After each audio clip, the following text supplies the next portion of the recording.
La classica del volley italiano termina 3-0 per l'Igor Gorgonzola Novara, che dopo un primo set molto combattuto trova la prima vittoria stagionale. C'è rammarico per Bergamo, partita alla grande ma non in grado di mantenere alto il livello del gioco nel corso dei parziali.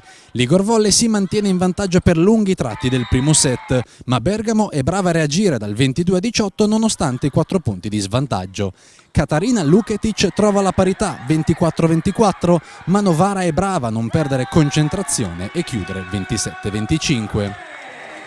Il secondo set è decisamente meno bello e combattuto rispetto al precedente, con Novara che rimonta e sorpassa Bergamo con 5 punti consecutivi, portandosi sul 10-7. Tanti errori in battuta per entrambe le squadre, ma Novara non perde il pallino del gioco, chiudendo con un rapido 25-20.